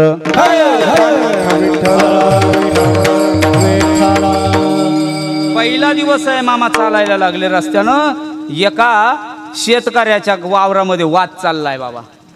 वाद असा होता, एका पोरानं बैल पुढं धरलेले, एका पोरानं मागं नांगर धरलेला. पहिला नांगर असा होता, ट्रॅक्टरचा नव्हता. त्याला 2 मुठ्या असायच्या. एकानं त्याच्या पाय धरायला लागायचे, त्या नांगराच्या पाया पडायला लागायचे. आणि दुसऱ्यानं त्याच्या मुंडक्यावर पाय द्यायला लागायचा. तेव्हा तो लागायचा खाली. यायला विचारा 2-4 जणायला. ते नागर एका वारळाला अटकलं. तो बाबा म्हणत होता, अरे देवाचं आहे, महादेवाचं राहणं आहे, ते शंभू राहतोय तिथं, महादेव राहतोय तिथं. पोरा हे नागर हे वारुळ तोडू नको, माझ्या आजापासून राखलं. पण पोरं ऐकतील तर कशाची. तेव्हापासून बापल्याकाचं जमत नाही, याची पद्धत नाही. बाप जर म्हणलं ना अशी पाळी घालायला पाहिजे, पोऱ्याने अशी घातलीच पाहिजे. हा नियम आजचा नाही. तुम्हाला झालेत का पोर पोर पोर झालं का नाही का? वा वा वा झाले हो कळतं. अजून नाही, लय मजा वाटते. गावाकडे जर आलं ना, जरी राम भाऊ दूध किती आहे? 2 लिटर. कस काय चाललं? बरं आहे, मस्त आहे ना? मस्त आहे. तुझ्या आईची शपथ राम भाऊ, खरं सांग कसं चाललं? बरं नाहीच, कोणाचाच नाही आई. हा संसार कोणालाच बरा नाही. फक्त कसं चाललंय माहिती का? पहिलवान कुठे गेलो, उठ माग. कसं चाललंय माहिती का? फक्त माणसं हाय हाय चांगलं आहे म्हणतात, असं चला पटकन. आता ती मात्र पोरग काय ऐकत नाही, बाप काय ऐकत नाही. वादावर पडला नांगर. मामा म्हणले नाहीच ऐकत का? आणि हाकल बरं नांगर. ते म्हणलं शेत माझं, बाप माझा, नांगर माझा. तुम्ही कोण? मी जगाचा मालक. मी कोण म्हणजे? तुला पाहायचाय मालक? हो. अरे ह्या नांगराच्या खाली जो वारुळ आहे का, त्या वारुळामध्ये देव राहतो. म्हणले कसा आहे? शिंग आहे त्याला, शिंग. मामा सहज बोलली. आणि रंग काळा आहे त्याचा. गागतोय कसा? ऐकायचं का म्हणले तुला? आणि हक्कल नांगर का? नाही कसं नाही. आता मेंढ्या तिकडे जाग्या होते ते घरी आपल्याकडं. हक्कलला नागर तट्टक निव नागर गेला त्या वारुळावरून. वारुळ तुटलं आणि त्या वारुळामधून 2 शिंगाचं एक चित्रा बाहेर निघालं. त्याच्या वाघरात कोंडलंय. ती मेंढी माऊली आहे. याच्या आधीच्या मेंढ्याला शिंग वा आणि रंगानं काळ्या होत्या पण त्याला डाग ठब्बे कसं होतं इकडून त्याला बुरशी लागलेली डवळी फटाक तिकडच्या बाजूनं कानाला ठिपका कसं होतं जसे ते कांद्याच्या पाठीवर नाही का वरून ते पडतात बादड पडलं युरिया फेकला सगळ्या बांड्या बुरक्या पण एका रंगाची ही अशी वरती निघाली मामानं जवळ घेतलं ही जगाची मालकी नाही ही एका राज्यात नाही अनेक राज्यात जाईल आणि जो ही दुःख आपलं हिच्या कानात सांगल सगळ्या दुःखाची निवृत्ती करणारी हिला मेंढी माऊली म्हणलं मामान जवळ घेतली आता मात्र त्याईनं बैलही सोडले नांगरही सोडला मामा आम्ही तुमच्या संग म्हणले चला लोकायला चमत्काराशिवाय नमस्कार नाही द्यावा मामा पुढं एका मेंढीच्या मामानं आदमापूरला गेले गावगाव मामा फिरायला लागले फिरत असताना त्या डोंगरदऱ्यामध्ये मामा राहायचे मामा राहत असताना मग ते मेंढ्या चारायचे याच मेंढ्या आहेत मामाने एक नियम तळावर घालून दिला काय ज्याही तळावर मेंढ्याचा मुक्काम राहील त्या तळावर भजन झालं पाहिजे त्या तळावर कीर्तन झालं पाहिजे आणि त्या तळावर अन्नदान झालं पाहिजे मामाची तेव्हापासून परंपरा अन्नदान झालं पाहिजे मग मामा गावात सांगायचे हे बघा तळावर आता मेंढ्या आल्यात ना आता तुम्ही बघा ना ती भाकऱ्या वगैरे जमा करतात का नाही आमच्या पोरायला गाठ्या गुगऱ्या खाऊन काही दिवस निघायचे नाही मग त्यापेक्षा एक करा तळावर जरा पोराय करता गावातून भाकऱ्या आणत जावा तर पोराय करता थोडी भाजी आणत जावा घराघरातून जसं तुम्हाला जेवढं शक्य होईल ते आणत जावा म्हणून गावची लोक थोडं आणून द्यायचे एक करता मेंढ्या वाढत चालल्या आणि असं करता करता या मेंढ्या वाढतच गेल्या वाढत चालल्या एका मेंढीपासून अनेक मेंढ्या मामाच्या तयार झाल्या मामा मेंढ्या राखण्याकरता एक माणूस नाही मग साथीला 4 जण कोणीतरी मामाच्या सोबतीला असायची आता मामाला भाकऱ्या तर करायला कोणच नाही मग मामानं गोड एक नियम काढला काय मामा म्हणायचे आपल्याला भाकऱ्या येत नाही ना म्हणले मग काय करायचं धान्य येतं ना आपल्याकडं म्हणले हा मग कण्यानं आंबिल्या आपण रांधी जायच्या आणि कण्यानं आंबिल्या खा जायच्या पोराव भाकरी मिळल्या तर बऱ्या पण कण्या कुण्या खाऊन कोय ना पोटभर जेवत जावा पोरं म्हणायचे खरंय मामा पण पोट भरत नाही ना नंदाळ्याचे विठू पाटील होते मामाकडे बकऱ्या राखायला आणि ते विठू पाटील आमच्या या ऋषी महाराजासारखं ना अन्नासारखं खायला लई चोखंदळ लोणचं पाहिजे लाल मिरचीचा ठेचा पाहिजे कसं अण्णा लई गोड ते बांधाच महाराजाला विचारा अरा मग ते चवदारच पाहिजे बरं माटं चालायचं नाही नंदाळ्याच्या विठू पाटलाला बरं का पैलवान असं बरं माटं खायला काय ते चिपाट झालं मसारखं आता ते खाणार चोख नळगडी त्याला काय ते कन्या चल ना ते म्हणले मामा सण आहे घरी जातो बायकोला पोरायला भेटून येतो मामा म्हणले जा मामाला कळालं होतं हे का चाललंय घरी मामा म्हणले विठू पाटील लवकर याचं बर का आता नाही का मुरळणी आल्या खऱ्या पण सारखी मेसेज चालू असतील कीर्तनात गेली का व्हिडिओ कॉल कर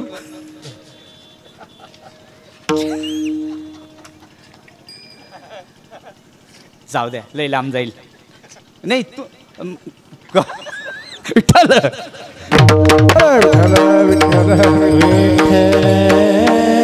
मी तो मोबाईल लावला म्हणजे व्हिडिओ कॉल नाही चालू काय करा ते म्हणले बाबाचं पा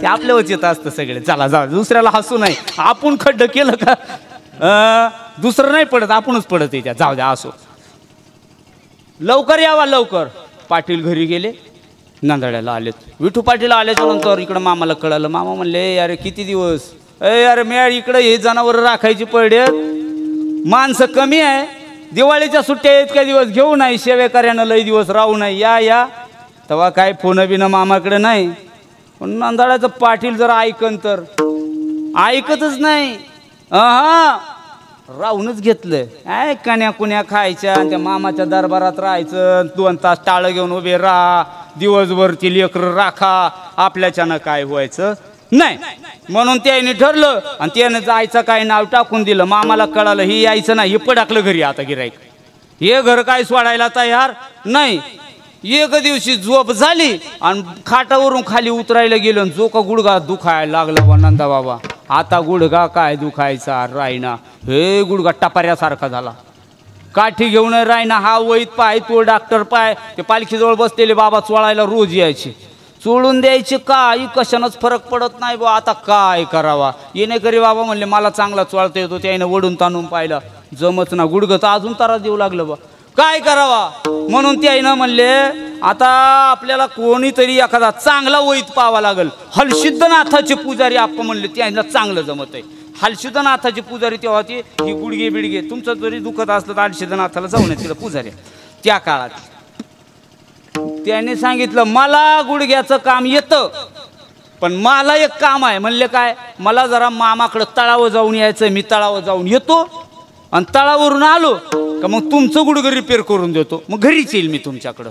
ये ना पाहिलं जे म्हणले तू मामाकडं चालला का वाईटा कोण मी मामाकडून आलोय मग नाव नका सांगू तिकडे जाऊन.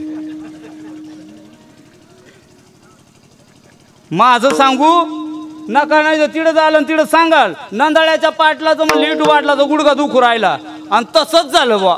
हे आल्यावर दर्शन झालं. काय चाललं पाटील गावाकडं. आबादी आबाद.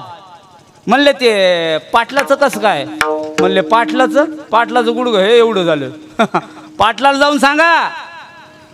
पाटलाला एवढंच सांगायचं पाटील जर तुमचा गुडघा बरा व्हावा वाटत असेल तर डॉक्टर वैद काही करू नका. मग तुम्ही फक्त तळावर या आणि एकदा एका पंक्तीला बसून आणि कण्यांना आमुऱ्या खा आणि तेवढा जर तुम्ही खाला तर तुमचा मात्र आता गुडघा बरा झाल्याशिवाय राहणार नाही. गेले तिकडं आणि जाऊन सांगितलं तुम्हाला कोणत्या डॉक्टरनं गुण येणार नाही. म्हणले मग जगातला सगळ्यात मोठा डॉक्टर आहे बाळूमामा. आणि बाळूमामानं सांगितलंय जर तुम्ही कण्या आंबुऱ्या बैठकीला बसून खाल पंक्तीला बसून खाल तर तुमचा गुडघा बरा होईल. जे तिथून बैलगाडीत बसले तळावर आले आणि आता बघा कसा नियम आहे. श्यामबाबा येऊ त्याचा बाप येऊ नाही तर त्याचा आजान ती तिघही येऊ पंगत येगळी नाही. मग जिथं सगळा समाज जेवायला बसतो जी भाजी त्यांना बनवलेली आहे जी आमटी त्यांना बनवलेली आहेत. आमदार येऊ खासदार येऊ शिंगव्याचा पाटील येऊ नाही तर कोटमगावचा गांगुडे पाटील येऊ सगळ्याला जेवण एकच. मामाचा नियम तेव्हाच आहे. पाटील आले खाली मान घालून पाटलानं फरा फरा फरा फरा आणि ज्याचं दुखतन बाबा त्याला तुम्ही काही सांगा ती इलाज करतच. किती कडू गोळ्या खाईन डोळे झाकून कान्यानं आंबिल्या खाल्या. आंबिल्या खाऊन वर उठणार आहे ना पाटील. गुडघा जशाच्या तसा झाला. किमान 1 मिनिट टाळ्या बंद होत नव्हत्या तिथं तळावं. म्हणले मामा म्हणले विठू पाटील लय गुडघा दुखत होता लय सुजला होता ना व. मी एवढंच सांगतो फक्त कन्यान आंबिल्याचा ज्याला वास आला जगाचा मालक आहे बाळूमामा. वासन करणार नाही इथंच मुकाट्यानं खायचं आणि बकऱ्या राखायच्या. काय वर्णन करावं त्यांचं. म्हणून अशा बाळूमामाचं किती जरी वर्णन केलं राजो वर्णन माझ्याच्यानं होणार नाही. तुकाराम महाराजांनी सुद्धा संतांचं वर्णन करत असताना हेच सांगितलंय.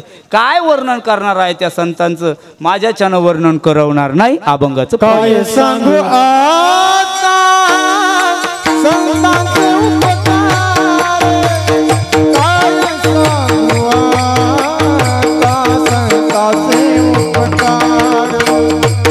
काय सांगू आता संतांचे उपकार. काय सांगू आता संतांचे उपकार.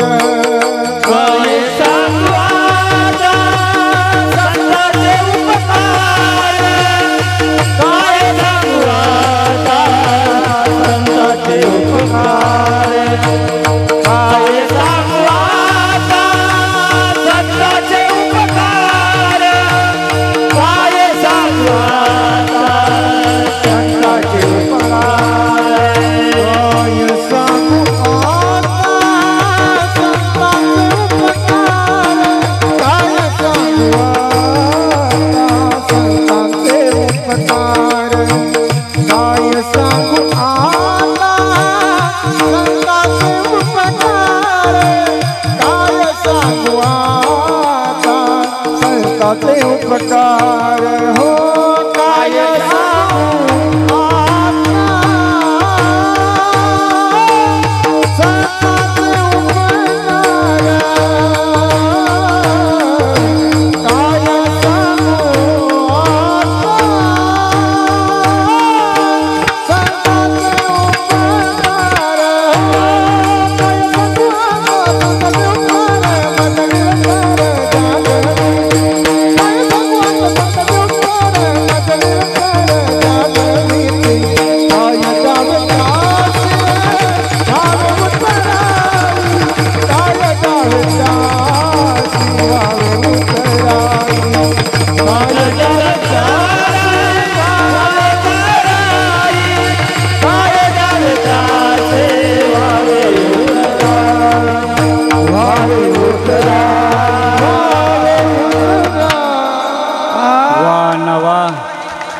काय त्यांचं वर्णन करावं, काय त्या मामाचं वर्णन आहे. असो, डॉक्टर गरड म्हणून एक डॉक्टर होते, प्रसिद्ध डॉक्टर होते त्या काळचे, बंदच मारत.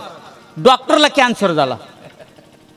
आता डॉक्टरला कॅन्सर झाल्यावर डॉक्टरनं कोणाकडे जायचं बा.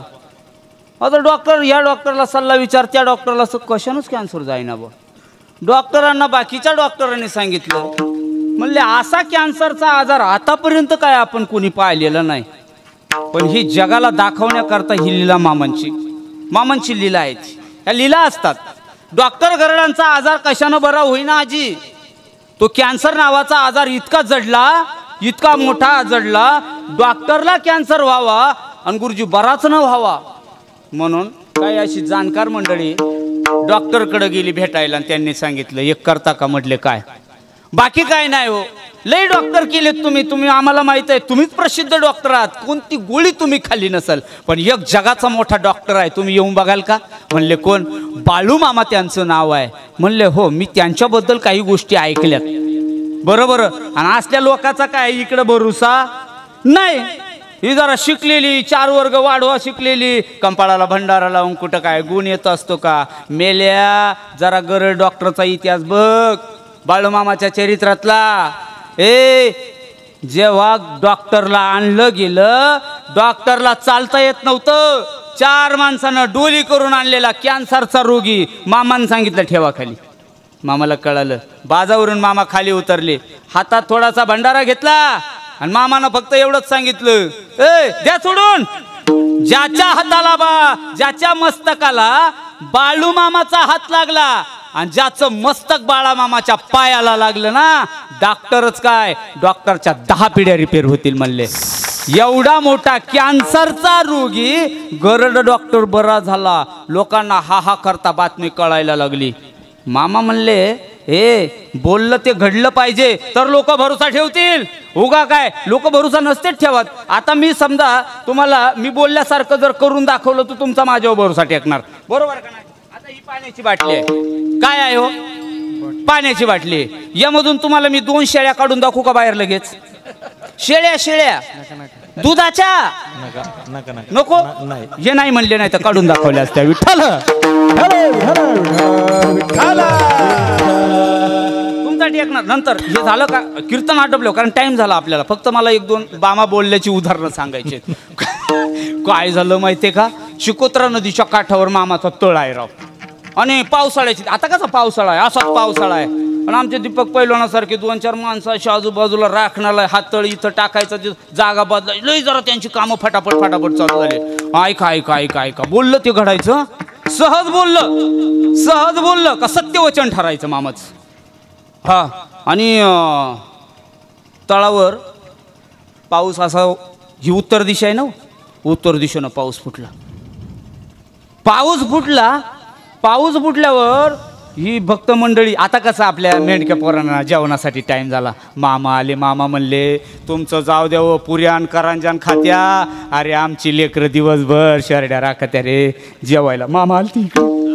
मामा म्हणले, त्यांच्या पोटाकडं पा, तुम्हाला काय आलं असेल कुठं नाही नाश्ता करून. त्याला काय म्हणले, दीपक भाऊच्या घराकडून आलं 2-4 पुऱ्या, तर कशा दाबून आलं असेल. पुढे जाऊन गौरव महाराज भेटले. म्हणले, गौरव महाराजांना का बिडा लाडूच येऊ दिलं असेल का. अरे पण आमची लेकरं दिवसभर रे शरीर राखत्यात. म्हणले, मामा तसंच झालं. बाळा मामा त्या पावसाकडे बघायचे. अय पावसा, लेकराची जेवण व्हायची, अजून कीर्तन आटोपलेलं नाही, इकडे यायचं नाही. डोंगराच्या बाजूनं पाऊस घर जायला लागला. अण्णा धडाडाडाडा कडडाडा विजा चमकायच्या, आणि विजा चमकल्या का धो नुसत्या पावसाच्या साऱ्या दिसायच्यात. पटकन कीर्तन आटपलं, बसलीत जेवायला. मामानं स्वतः धोतर खोसलं, मामानं वाढायला घेतलं. पोराओ, बसा सगळ्यांना पंक्ती धरा. हजारोचा मेळा जमलेला कीर्तनाला. लोक दर्शनाला यायची मामाची. चिकोत्रा नदीच्या कडाला मामाचा असा वाडा आहे मस्त. लोक जेवायला बसलेत. मामान पाहिलं, पोरं चावत नाही रे, नुसता घास टाकला का गिळायला पाहू लागले, वर पाहायचे पावसाकडे. मामाचं अंतकरण कळवळून आलं गड्या. दयाळू असतात बरं संत. अंतकरण पाजरलं, मामाच्या डोळ्यातून टपकन थेंब खाली पडला, आणि मग मामा चिडलेत गड्या. रांडीच्या, अरे काय अन्नाचं नुकसान करतो का. माझ्या लेकराच्या मुखात जाणारा अन्न जर ताटावं तसंच राहिलं तर तुला काय मिळेल. मामानं हातातलं वाढायचं भांड शेवेकऱ्याकडे दिलं, हातात काठी घेतली, खांद्यावरचं घोंगडं मोकळं केलं, गरर गरर गरर गरर फिरवायला लागलं. मामानं ते फिरवलं घोंगडं आणि सांगितलंय जिकडं नाही तिकडं दिगवदला जाऊन बरस, नद्या भरलेल्या नाही अजून, चांदवड चालू त्या बाजूला जाना, पलीकडच्या बाजूला वडनेर गावाकडे पाऊस नाही, पिंपळगावला चांगला पाऊस नाही, इकडं कुठं तळावा पाऊस पडतोय. पावसानं उत्तर दिशा बदलली. महाराज उत्तर दिशा बदलली. मामानं पोरायला पाठीमागं फिरून सांगितलं, पोरा पोटभर चावून चून खा, रांडीचा येत नसतो आपल्याकडं, जेवण होईपर्यंत थेंब नाही पडलाय. लोकाला कळालं. लोक म्हणले मामाचं सहज बोलणंय, पण पावसासारख्याला वरुण राजाला जर उपदेश होतो तर आपण माणसं आहोत, ऐकलं पाहिजे. मामानं जे सांगितलं पोरं ऐकायची. मामानं जर सांगितलं पोरं आज चर्या राखायला इकडच्या माळावर जायचं नाही, म्हणले मग तिकडच्या माळावर आपल्याला न चारता इकडं. पण मामा इकडं चरायला नाही राहिलं तेवढं, रान नाही राहिलं तेवढं. बाबा सकाळी जर उठून पाहिलं ना, आई मेंढ्या चरून गेल्यावर काहीच ठेवत नाही, गुडघ्या एवढ्याला तण असायचं, मेंढ्या उभ्यानं तण तोडायच्या. आजही तिथं घडायचं, खायला नाही तिथं मेंढ्याला चरायला व्हायचं. माणसं यायचे मामाकडं, आजार घेऊन यायचे, मेंढी माऊलीच्या कानामध्ये आजार सांगायचे, घरी जाऊन आपला आजार बरा होत होता. राजा एवढंच नाही, कैक जणांचं जीवन उद्धरून गेलो. शेवटची एक कथा सांगतो आणि थांबतो. भजन करा विठ्ठल. आपल्या दीपक पैलवानासारखं एक पैलवान होता, त्यांचं नाव होतं ज्योती पैलवान. असा आज बांधेस होत, मी पाहिलेलं होतं तेव्हा, चरित्रात आहे मामाच्या म्हणून सांगतो. एकदा दीपक पैलवान राहा बरं उभा, खरोखर राहा उभं, जाऊ द्या खरंच राहा उभा, एकदा उभं राहा उभं राहा. बोला बोला बाळू मामाच्या नावानं चांग भले. असा सेवेकरी होता. पैलवान दाखवायचा ना, म्हणून असं पैलवान आलं पाहिजे पुढं, बाकी जाऊ द्या. असो म्हणून असं पैलवान होता. पैलवानानं मामाच्या दर्शनासाठी यायचं ठरलं. आणि मग मामाच्या दर्शनाला पैलवान लहान आहे, हा पैलवान मोठा आहे आपला, आणि तो पैलवान लहान गटातला मोठा पैलवान होता. मामाकडं आलं दर्शनाला. आता मला वेळ नाही तितका विस्तृत सांगायला. दर्शनासाठी मामाच्या पायावर टेकला. मामानं ठरलेलं होतं ज्याचं मस्तक मामाच्या पायाला लागल, नाही तर मामाचा हात ज्याच्या मस्तकाला लागल त्याचं प्रारब्ध बदलत असतं, हे खरं करून दाखवायचं होतं. मामानं सहज बोललं तो घडायचं, एवढं मला द्यायचं आणि थांबायचं आहे. पैलवान पुढं आला, मामाच्या पायावर डोकं टेकवणार, मामानं असा फुटबॉल सारखा टणकन उडावला ललित, लांब जाऊन पडल्यावर लोक म्हणले, ए मामा ज्योती पैलवान आहे तो, ज्योती पैलवान. ओय अरे ज्योत्या का मोत्या, मला काय करायचं त्याचं. पण हा हिंदीत सांगणार होतं शब्द, ज्योत्याचा मोत्या होईल, नाही मोत्यासारखा याला मान मिळणार आहे. पुढं जाऊन तो ज्योती पैलवान इतका बलाढ्य पैलवान ठरला, हिंद केसरी म्हणून. ज्योती पैलवानाचं ग्रीनिस बुकात नाव आहे राजा, बाळू मामाचा सेवेकरी ज्योती पैलवान. आजही बघा मामाचं चरित्र वाचा, किती गोड आहे ज्योती पैलवानाचं. आता वेळ नाही आपल्याकडे. असो असा मामांचा गोड अवतार आहे. मामा लोकांना सहज जरी बोलून गेले तरी सहज बोलणे, हित उपदेश ठरायचा, लोक बरे व्हायचे, नाही लोकांचे जीवन बदलून जायचे. असं जीवन बदलवणारा जगाचा मालक, विश्वाचा चालक बाळू मामा. म्हणून हे बाळू मामानं ही मेंढी माऊली आपल्यासाठी आणली. कशी आणली, काय आणली आपण पाहिली. म्हणून असा बाळू मामा जगातला सगळ्यात मोठा वैद्य ठरला. म्हणून एका गोड अशा एका रचनाकारानं, एका कवीनं मामाचं वर्णन केलं. बाळू मामा कसा आहे. बाळू मामा वैद हो, वैद हो, वैद, त्यानं मेंढ्या केल्या वैद हो, वैद हो, वैद.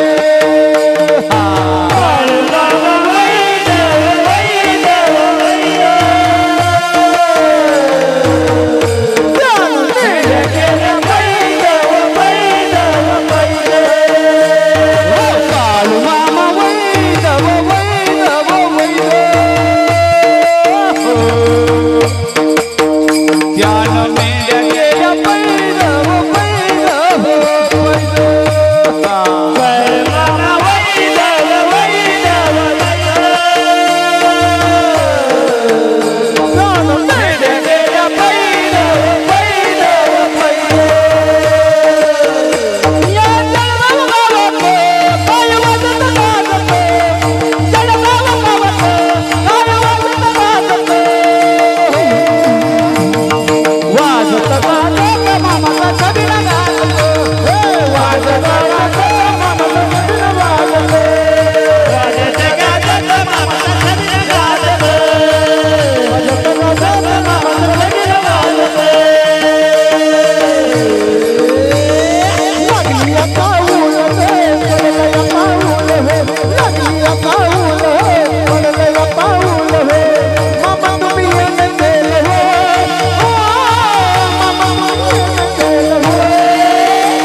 बाळू मामाची गाडी डोंगराची आली बाळू मामाची गाडी डोंगराची आली बाळू मामाची गाडी डोंगराची आली बाळू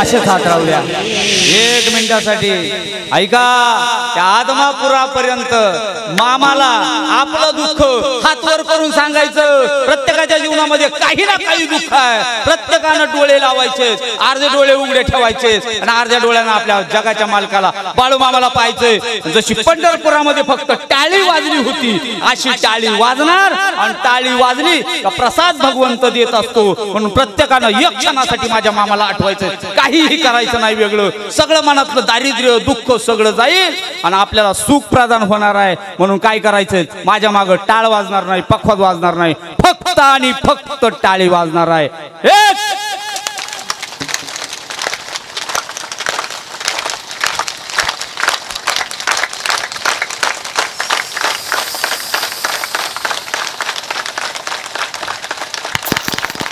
निवृत्ती ज्ञानदेव सोपान मुक्ताबाई एकनाथ नामदेव तुकारे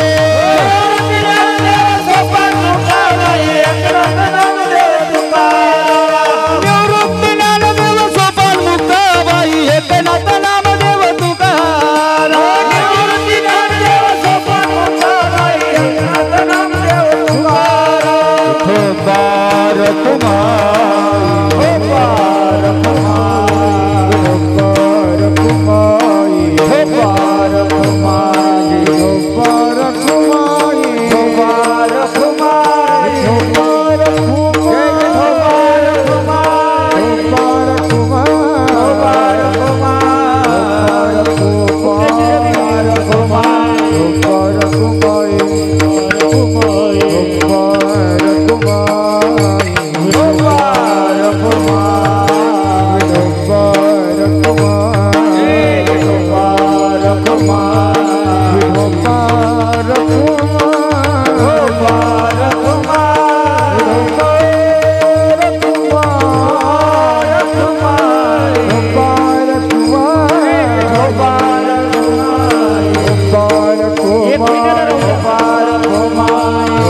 काय सांगू आता संतांचे उपकार मज निरंतर जागविती काय द्यावे त्यासी भावे उतराई ठेवीत हा पाहिजे व थोडा बोलण्याच्या ओघामध्ये थोडं जेवढं मला बोलता आलं बंदास महाराजांना पक्वास घ्यावा अशी सगळे विनंती करतायत पक्वास घ्यावा म्हणजे असा अर्थ आहे याचा कीर्तन झालं पक्वास घेऊन गाडीत ठेवा बाकी काही नाही असं बंदास महाराज बसलेच आहे तर एकदा गोड असं भजन आता आपण घेणार आहोत आणि भजनानंतर कार्यक्रमाची सांगता होणार आहे बदल्या करायच्या का असो ज्ञानेश्वर माऊली ज्ञानराज माऊली माऊली ज्ञानेश्वर माऊली ज्ञानराज ज्ञानेश्वर माऊली ज्ञानराज माऊली ज्ञानेश्वर माऊली ज्ञानराज